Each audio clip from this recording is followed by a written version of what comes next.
This channel does not promote any violent, harmful, or illegal activities. All content provided by this channel is meant for an educational purpose only. যেমনটা বলছিলাম শুভজিৎ, যে এই মুহূর্তে গোটা দক্ষিণবঙ্গে যা পরিস্থিতি, বন্যা পরিস্থিতি, যে বন্যা কবলিত গ্রাম, সেদিকে আমাদের নজর রাখতেই হচ্ছে। UEN Jaipur is a perfect target for prospective students aspiring for good jobs, good education with future-ready skills. কারণ বাড়ি ডুবে গেছে, যারা বন্যায় দুর্গত তারা আশ্রয় নিয়েছেন কাছের একটি বীরসিংহ গ্রাম পঞ্চায়েতের একটি স্কুলে, তারা সেখানে তারা আশ্রয় নিয়েছেন। 20টা পরিবার, একটা দুটো নয়, 20টা পরিবার স্থানীয় একটি বিদ্যালয়, একটি প্রাথমিক বিদ্যালয় কোনো মতে মাথা গুঁজে সেখানেই রান্না করে কোনো মতে খেয়ে দিন গুজরানোর চেষ্টা করছে। কেন? তার কারণ জল ঢুকে ভেসে গেছে গোটা গ্রাম। এখনো সেখানেও অনেকে আটকে রয়েছেন। প্রশাসনের তরফে কোনো ব্যবস্থা করা হয়নি বলে অভিযোগ, এমনকি কোনো পর্যাপ্ত খাবার বা যাতায়াতের জন্য যে নৌকাটুকুনি দরকার সেটাও পাওয়া যায়নি বলে অভিযোগ।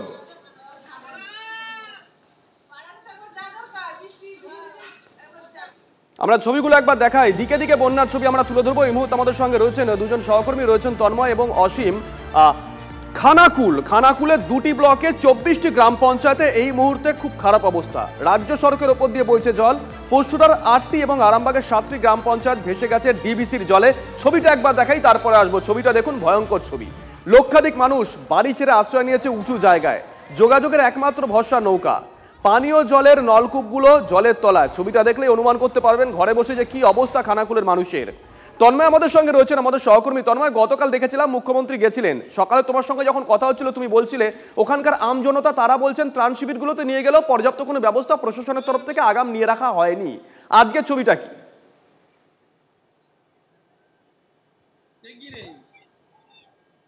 দেখো শুভজিৎ, তোমাকে প্রথমেই বলে রাখি, খানাকুলে গতকাল ছিল 16টি গ্রাম পঞ্চায়েতে জল, কিন্তু আজকে 24টি গ্রাম পঞ্চায়েতই পুরো ভেসে গেছে। একতলা বাড়ি সমান জল। পিছনেই একটা জায়গায় দাঁড়িয়ে আছি আমরা, অপেক্ষাকৃত উঁচু জায়গায় দাঁড়িয়ে আছি, এটা রাধাবল্লভপুর।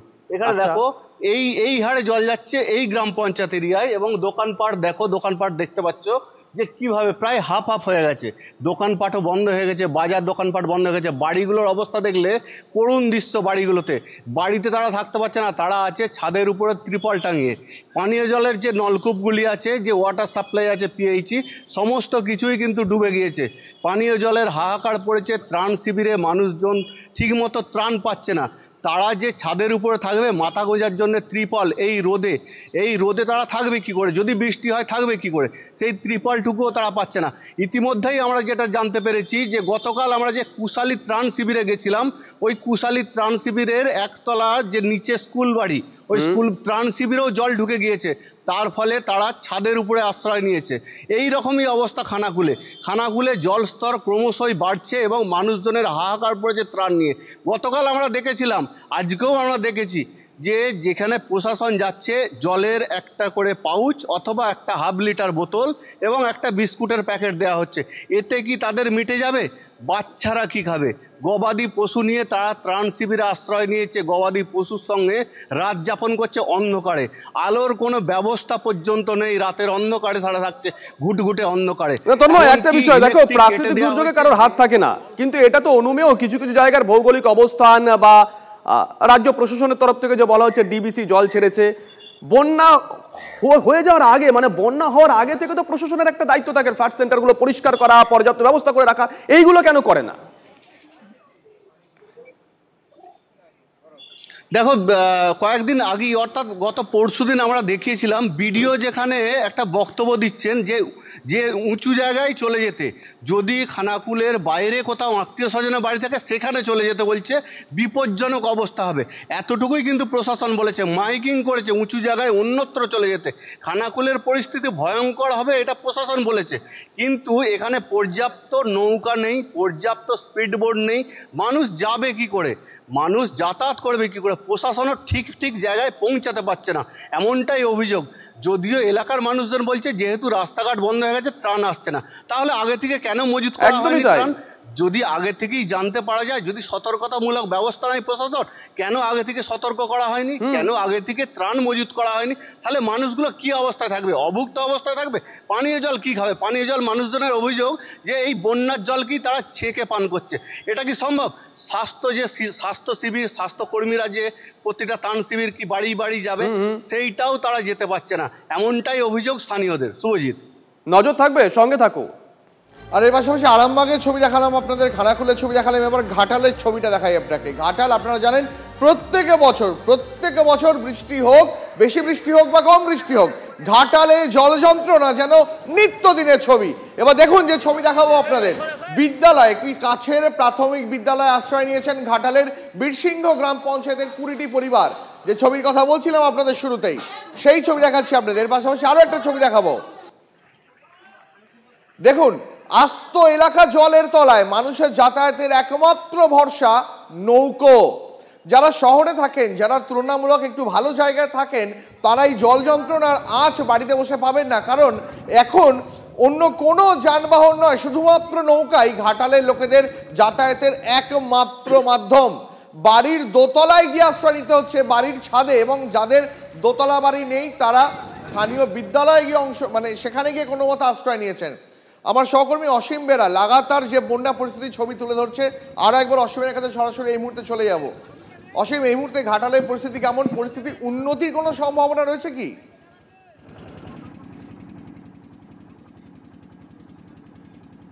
দেখো শুভজিৎ, একেবারেই তার কারণ ঘাটাল মহকুমার যে গুরুত্বপূর্ণ 3টে জায়গা, ঘাটাল, দাসপুর, চন্দ্রকোনা 1 ও 2 ব্লক, দাসপুর 1 ও 2 ব্লক, দেখো বিস্তীর্ণ এলাকা জলের তলায় চলে গিয়েছিল বেশ কয়েকদিন ধরে।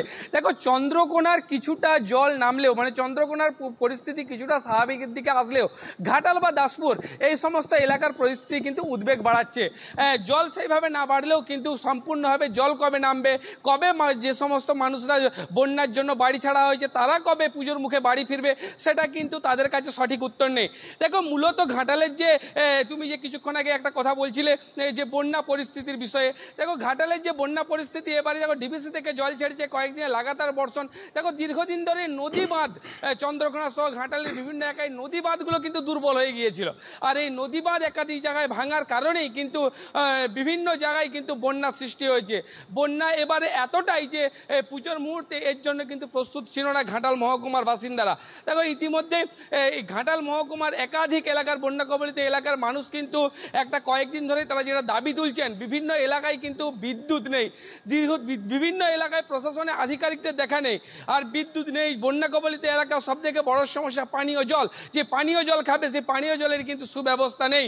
অনেকেই বলছেন, আমরা কাল কথা বলেছিলাম বা আজকে বিভিন্ন জায়গা থেকে আমাদের খবর আসছে, মনসুকা এলাকাতে একটা বিরাট পানীয় জলের সংকট দেখা দিয়েছে, মানুষ পর্যাপ্ত পরিমাণে পানীয় জল পাচ্ছে না। দেখো মহকুমা প্রশাসন তারা যেটা বলছেন যে সমস্ত দিক তারা নজর রাখছেন, কিন্তু নজর রাখলেও এই সমস্ত বন্যা কবলিত এলাকার মানুষের যাতায়াতের কিন্তু একটা মাত্র অবলম্বন, সেটা কিন্তু ডিঙি বা নৌকো ছাড়া কিন্তু তারা আসতে পারবে না।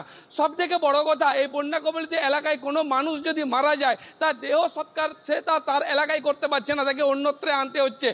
একতলা দোতলা বাড়িতে জল উঠেছে, এক কথায় বন্যা কবলিত এলাকায় বিপর্যস্ত হয়ে পড়েছে। দেখো বন্যা শুরু কয়েকদিন আগেই কিন্তু, যেদিনে প্রথম বন্যাটা দেখা যায় কয়েকদিন আগে, সেদিনে কিন্তু ঘাটালে যে সাংসদ দেব, যিনি বা সমস্ত রাজনৈতিক দল ভোটে এই ঘাটাল মাস্টার প্ল্যান যে ইস্যু করে রাখেন, সেই ঘাটাল মাস্টার প্ল্যানে হাতিয়ার করে দেব কিন্তু এবারেও নির্বাচনে জয়ী হয়েছেন। দেব এসেছিলেন, প্রশাসনের একাধিক আধিকারিকরা এসেছিলেন, স্বয়ং মুখ্যমন্ত্রী কান কিন্তু পরিদর্শন করে গেছেন। মুখ্যমন্ত্রীর কাছে দেখতে পাচ্ছি এই মুহূর্তে যে ছবি অসীম তুমি দেখাচ্ছ, যদিও গতকাল মুখ্যমন্ত্রী মমতা বন্দ্যোপাধ্যায় তিনি আশ্বাস দিয়েছেন যে আগামী কয়েক বছরের মধ্যে কেন্দ্রের নয় শুধুমাত্র রাজ্যের টাকাতেই ঘাটাল মাস্টার প্ল্যান নাকি লাগু হয়ে যাবে। এখন তারপর জল যন্ত্রণা কোনো সমাধান ঘাটালবাসীর হয় কিনা সেদিকে আমাদের নজর থাকবে। আমরা একের পর এক ছবি দেখাচ্ছি, আমরা হুগলির ছবি দেখালাম, পশ্চিম মেদিনীপুরের ছবি দেখালাম,